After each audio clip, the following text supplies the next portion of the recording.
हाँ, तो हम बता रहे थे कि पृथ्वी जो है हमारी कहाँ पर स्थित है? जल में स्थित है, ठीक है। और जल सहित ये पृथ्वी हमारी पूरी कहाँ स्थित है? सौर मंडल में, सौर मंडल में है, ठीक है, सूर्य में है। बड़े ये गूढ़तम रहस्य हैं, आप अगर इस तरह से जानेंगे, विज्ञान सहित हम बता रहे हैं आपको ये चीज़ कि जल सहित पृथ्वी हमारी सूर्य मंडल में है और सूर्य से ही हमारी पृथ्वी की उत्पत्ति हुई है। और ये जो है हमारा सौर मंडल कहाँ पर है? अंतरिक्ष में है। अंतरिक्ष यानी कि आकाश में है, ठीक। और आकाश क्या है? आकाश अनंत है। आकाश अनंत है, यानी कि आप कहीं भी जाओ वो आकाश आपको जरूर मिलेगा। आकाश ऐसी चीज़ है कि जो नष्ट नहीं हो सकती। घड़े के अंदर भी आकाश, उस घड़े को फोड़ दो तो भी वो आकाश वहीं रहेगा, उतना ही रहेगा। और इस घड़े को कहीं यहाँ से कहीं कितनी दूर भी ले जाओ, लेकिन यहाँ पर जितना आकाश उसके अंदर, सेम वही आकाश भी उस घड़े के अंदर भी वहीं पर उतनी दूर भी जाने पर रहता है। तो इस प्रकार से जो है आकाश सभी जगह पर है। तो वो और हम सब कहाँ पर स्थित हैं? पृथ्वी पर ही स्थित है। और पूरी इस पृथ्वी को जो है कहाँ पर ये सारी एक विलीन हो जाती है, सारी पृथ्वी जाकर के कहीं, पूरा संसार, पूरा जगत जो है सब नष्ट कहीं होता है जाकर। भगवान जब प्रलय लीला करते हैं तब सब जाके सब कुछ डुबो देते हैं, सूर्यलोक चंद्रलोक सब कुछ डुबो देते हैं।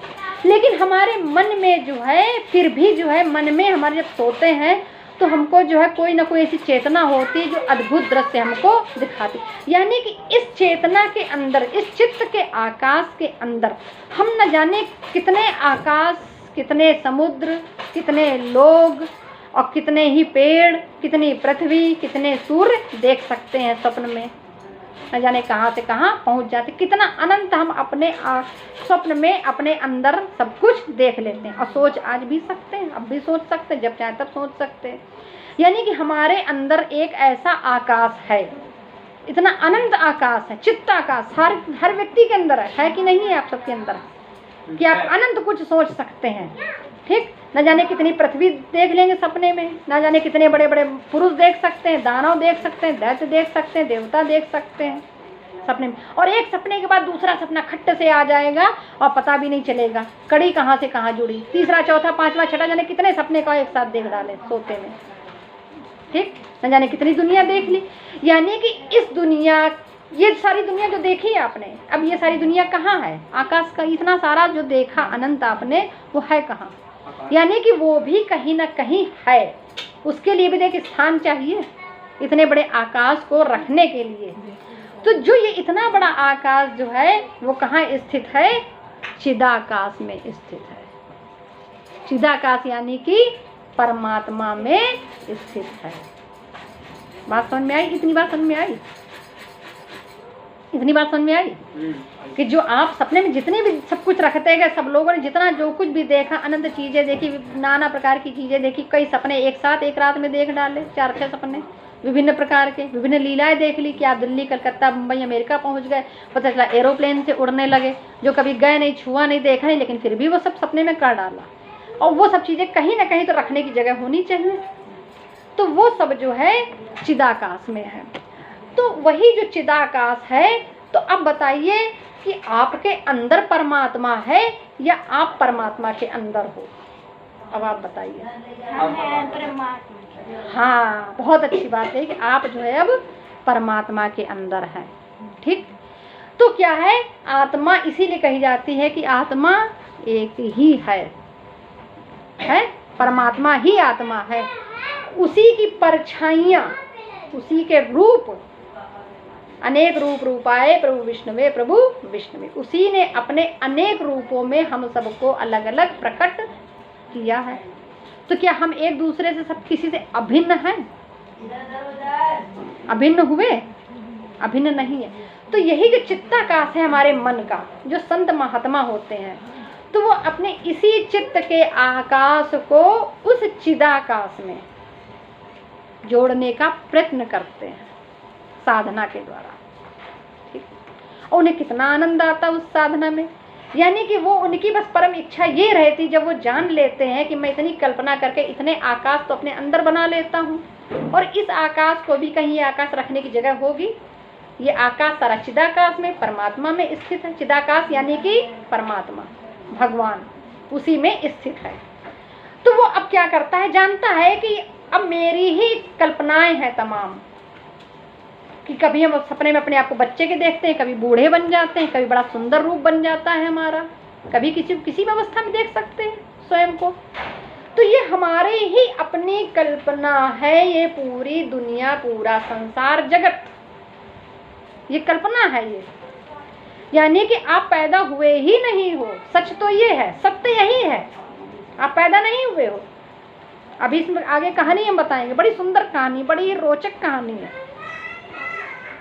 ये जगत पैदा ही नहीं हुआ है, ये जगत पैदा नहीं हुआ है, हम आप पैदा नहीं हुए हैं, ये केवल एक कल्पना है। जैसे कि आप सपने में कितनी कल्पनाएं कर डालते, तो क्या वो आंख खुलते ही सत्य होता है सब कुछ? लेकिन सत्य उस समय सब कुछ सत्य होता है, क्योंकि उस समय आपकी इंद्रियां थक गई हैं बाहर की, आप सो गए हैं। अब आपका मन कार्य कर रहा है, अंदर का चित्त कार्य कर रहा है। कोई तो जग रहा है आपके अंदर, कोई तो देख रहा है, वो कार्य कर रहा है। जो आपने सब देखा सुना है, अब वो उसी को लेकर के सब कुछ अंदर चलने लगा है, यानी उसी में बढ़ोतरी चाहता है। तो उसी से कभी कभी जो है दिव्य घटनाएं आप देखने लगते हैं। तो साधक, संत, महात्मा, यही त्रिकालदर्शिता होती है कि जब वो इस प्रकार साधना में डूबते हैं तो उनको नित्य निरंतर नवीनता का अनुभव होता है। तो उनके लिए ये जीवन भी छोटा पड़ जाता है साधना करने के लिए, और वो बिना किसी विघ्न बाधा के, बिना इस संसार में रह कर ही शांत भाव से निरंतर, चाहे वो कहीं भी बैठे हो, वो अपने ही ध्यान में खोए होते हैं, क्योंकि वो इतना डूबे होते हैं इसमें, क्योंकि वो इस ज्ञान में वो डूब रहे हैं ना। ज्ञान के, जब तक आपको ज्ञान नहीं, तब तक आपका इलाज हो ही नहीं सकता है। भाई आपका इलाज कौन करता है? डॉक्टर ही तो करता है, उसके लिए वो पढ़ा लिखा है, उसने PhD करी, रिसर्च की है, तभी तो इलाज कर पाता, दवाई दे पाता है। अज्ञानी के पास तो नहीं जाते किसी इलाज कराने के लिए। तो ये हमारे भव रूपी जो रोग हैं, संसार रूपी रोगों का इलाज इसी ज्ञान से होता है। और बताएं कि यही साधना, अब हम पहुंच गए बड़े वैद्य के पास, ठीक, चिदाकाश के पास हम पहुंच गए, हमें ज्ञान हो गया है। किसका ज्ञान हो गया है? बैठ जाओ बेटा। अब हमें ज्ञान हो गया है चिदाकाश का, उस परम परमात्मा का। अब हम निरंतर उसी में खोए हुए, हमें मालूम हो गया है कि सबसे बड़ा डॉक्टर तो वही है। सारा मेरा आकाश, मेरा शरीर, तुम भी वहाँ पर हो और हम भी वहाँ पर हैं, ठीक। तो अब हमारे तुम्हारे बीच में कोई बैर ही नहीं रह गया, कोई दूरी भी नहीं रह गई। तो अब उसका संपर्क बाहरी दुनिया से कट जाता है। तुम पास में बैठे हो, कुछ कह रहे हो, उसको मतलब नहीं है साधक को तुमसे, क्योंकि वो जानता है कि तुम भी उसमें स्थित हो, स्थित उसमें सब कुछ है। वो एक ही आत्मा है, हम तुम एक ही आत्मा के अंश हैं, अलग नहीं है। अब बस ये है कि वो फर्क इतना पड़ता है कि जैसे कि हमारा कोई अंग जब गल जाता है, गलता लग जाता है, तो उस अंग को काट कर हटा देते हैं जिंदा रहने के लिए। तो परमात्मा का इतना विराट रूप है कि जो साधक होते हैं वो सारे संसारियों को बस ये सोचते कि इनसे मतलब नहीं रखना है, इनसे व्यवहार में नहीं ज़्यादा हमें रहना, अटैचमेंट नहीं करना है, और हमें अपना कार्य करना है पूरा। हम तो हैं ही परमात्मा, हम परमात्मा का ही रूप है। हमने पर अपना रूप जान लिया है। अब आपने अभी अपना रूप जाना, आप कौन है? आप समझ में आ गया इतना कि आप कैसे परमात्मा है, जान गया कि वो हमसे रत्ती भर भी दूर नहीं है। आप लोग तो फिर भी बहुत दूर बैठे हैं, वो इतना भी दूर नहीं है, वो साथ नहीं छोड़ रहा है। तुम कितना लाख प्रयास कर लो, वो साथ नहीं छोड़ेगा, क्योंकि वो तुम हो। जब तुम ही वो हो तो कैसे तुम अपने आप से दूर जाओगे भाई? स्वयं से कौन दूर हो सकता है? स्वयं से कोई नहीं दूर हो सकता है। तो इस प्रकार से भगवान बता रहे थे कि राम जी कहते हैं कि ये पूरा संसार जो है मुझे अब ये क्षणिक ही दिखाई पड़ रहा है। सारा संसार जो है निरंतर जो है इसमें खत्म होता हुआ काल के समान ही दिख रहा है। तो साधकों की बात कर रहे थे कि साधक जो है क्या करते हैं, साधक इस तरह से डूबते हैं अपने ही धर्म में, अपने ही आत्मा में, अपनी आत्मा में। समाधि का यही एक बड़ा सरल तरीका है कि आप इस तरह से ज्ञान के द्वारा समाधि तभी हो सकते हैं। आपको प्रोसेस तो मालूम होनी चाहिए। आपको मालूम ही नहीं कि किसका किसमें हवन करना है। भाई इससे बड़ी साधना, उच्च साधना क्या होगी कि आप सब 4 लोग के बीच में भी बैठे हैं और आपका ध्यान वहां पर चल रहा है। किसी मंत्र के द्वारा आप किसी प्रतिमा को, किसी निराकार को, किसी बिंदु को, किसी ज्योति को, उसको देख रहे हैं। ये वही देखेगा जिसको ज्ञान हो गया है। तो ज्ञान और कर्म अलग नहीं है, दोनों एक ही हैं। बस ज्ञान होते ही वो कर्म हो जाता है। जैसे ही ज्ञान हुआ नहीं, ज्ञान निश्चय हो जाएगा। जिस दिन आप ज्ञानी पक्का हो गया उस दिन वो कर्म हो जाएगा। जिस दिन आपको पक्का ज्ञान हो गया कि ये संसार व्यर्थ है, आप उसी समय तुरंत क्षण में ही जो है वैराग ले लेंगे। बुद्ध थे, रात में उठते ही यशोधरा को छोड़ करके चले गए थे सोती हुई अपनी पत्नी को। रात में छोड़ के चले गए थे अपने बच्चे और अपनी औरत को। नई शादी हुई थी, शायद विवाह के 1-2 साल हुए थे उनको वैराग्य उनको तुरंत ज्ञान हो गया। क्योंकि जैसे ही ज्ञान होगा आपको, फिर आप इस संसार में संसारियों के साथ नहीं रह पाएंगे।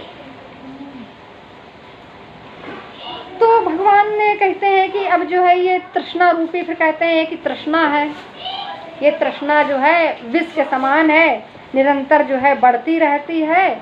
और मैं जो हूँ अब इस संसार में नहीं रहना चाहता, मेरी मन नहीं लगता। और वाकई जिसको ज्ञान हो गया उसको मन नहीं लगेगा, उसका मन नहीं लगेगा। वो कहीं भी बैठा हो तो वो उस अनंत के बारे में सोचेगा। क्योंकि ये जो हम देख रहे हैं ये तो बहुत ही बूंद भर है, रत्ती भर है, कण भर भी नहीं है। अब कहते हैं कि तृष्णा का मतलब है लालच, लालसा, लोभ। एक सामान्य कहावत है कि पाप का बाप किसे कहते हैं? लोभ को कहते हैं। यानी कि जैसे ही लोभ बढ़ता है वैसे ही आप पाप करने लग जाते हैं। भगवान कहते हैं कि इसके लिए एक मंत्र है त्याग, कि आप त्याग की प्रवृत्ति से चलिए। त्याग ही जो है मंत्र है, लोभ और लालच और तृष्णा से बचने का। तो मंत्र मतलब कि आप इस मन को तंत्र बना लो। ठीक, मन को जब आप तंत्र बना लेते हैं तो आपके सारे मंत्र सिद्ध हो जाते हैं। सारे मंत्र का मतलब यही नहीं कि ओम त्र्यंबकम यजामहे सुगंधिम पुष्टिवर्धनम, ओम नमः शिवाय, यही मंत्र नहीं। यानी कि आपके मुख से जो भी अक्षर निकलेगा वो सिद्ध होगा, क्योंकि मन आपका तंत्र बन गया है, आपका विशेष तंत्र बन गया है। तो हर अक्षर, हर कार्य सिद्ध होगा। कैसे सिद्ध होगा? हो सकता है कि आपको इतना सही अच्छा ज्ञान ना हो, लेकिन आपने कुछ पढ़ा लिखा नहीं है, लेकिन परमात्मा में लौ भक्ति इतनी लग गई है, इतनी भक्ति लग गई है कि निरंतर आप उसका ध्यान करते हैं। तो उस ध्यान से अपने आप ही जो है यहाँ पर ज्ञान प्रकट हो जाता है।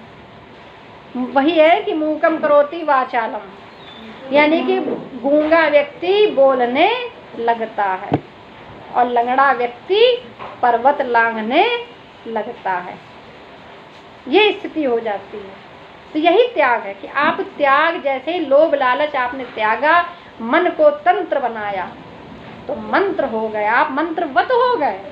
यानी मंत्र की आप में इतनी शक्ति आ गई कि आपके बगल से अगर कोई बीमार और रोगी और मरा हुआ भी निकल जाए तो वो भी उठ के खड़ा हो जाएगा, जी जाएगा।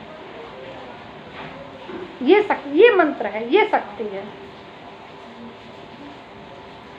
भगवान कहते हैं कि इसके बाद ये जो शरीर है ये भी जो है निंदा के योग्य है। इस शरीर में रखा ही क्या है? पूरा संसार जो है संसार के चिकने चुपड़ी चमड़ी के पीछे ही भाग रहा है। दुनिया भर के हेयर स्टाइल बना रहा है, मेकअप करा रहा है, ब्यूटी पार्लर सैलून जाने क्या क्या खुल गए हैं। केवल चमड़ी को ही छीला पोछा करता है। लेकिन इस चमड़ी जहाँ से ऊपर की खाल हटाओ तो इसमें रुधिर, मांस और पीप, लार, थूक, बस यही है, इसके अलावा इसमें कुछ नहीं है। तो कह रहे कि मुझे इस तरह की दृष्टि जो है लोगों की होनी चाहिए कि इस खाल के पीछे जो है बहुत ही गंदगी है। भाई आपके जो द्वार है, 7 द्वार हैं, तो उनसे जो भी निकल रहा है क्या निकल रहा है? आंखों से कीचड़, नाक से नाक, मुख से लार थूक निकल रहा है, कानों से भी मैल निकल रहा है, लैट्रिन बाथरूम निकल रही है। अच्छा क्या निकल रहा है इस शरीर से? तो इस शरीर से क्यों मोह? कह रहे मुझे शरीर में कोई भी जो है रुचि नहीं रह गई। भगवान अब कहते हैं, फिर कहते हैं कि बाल्यावस्था के भी बड़े दोष हैं। कि जब छोटा बच्चा होता है उसको तमाम प्रकार के कष्ट होते हैं, बेड में डाल दिया जाता है, पता नहीं उसे कोई कीड़ा काट रहा है, खुजली हो रही, लेकिन वो कह नहीं सकता है। उसके ये भी बड़े दोष हैं बचपन की अवस्था के भी। फिर युवावस्था के भी बड़े दोष बताए हैं कि कहता है कि वो मंगलमय चीज़ें क्या है, अच्छाई क्या है, वो भूल जाता है, जवानी में न जाने कितने प्रकार के पाप कर डालता है। फिर कहा है कि स्त्री शरीर में जो है रमणीयता है ये भी बेकार है, मुझे स्त्री के शरीर में भी कोई आसक्ति नहीं रह गई है। वृद्धावस्था की भी बताएं। वृद्धावस्था से आप लोग बहुत अच्छे से परिचित होंगे कि वृद्धावस्था में कितने दुख आते हैं। अंगम गलितम पलितम तुंडम दसन विहीनम जातम तुंडम वृद्धो आदि मृत्यु दंडम तदप न मुचितम आशा पिंडम। यानी कि जब व्यक्ति वृद्ध होता है तो अंग तो अपने आप गलना शुरू हो जाते हैं, टूटना शुरू हो जाते हैं, उनसे प्राण निकलने लगते हैं, सारे अंग जो है बेकार होने लगते हैं, तो वृद्धावस्था भी बेकार है। फिर कहते हैं कि काल के स्वरूप का विवेचन, कहते हैं कालम व्यालम मुख ग्रास संसार निर्नाश हेतुवे। यानी काल रूपी ऐसा सर्प है जो सबको खा रहा है, इसका पेट तो भरता ही नहीं है, निरंतर खा रहा है, चाहे राजा हो, चाहे रंग हो, सुंदर हो, चाहे बदसूरत हो, पढ़ा लिखा हो, चाहे वो अनपढ़ हो, सबको खा रहा है, निरंतर खा रहा है और कभी पेट भरता नहीं है। इसकी पत्नी चंडी है जो सबके ऊपर चढ़ाई करे रहती है, या और हर अंग में जो है इस काल खाता है। पता नहीं कब कौन सा अंग जो है आपका बेकार हो जाए, नहीं जानता है जी।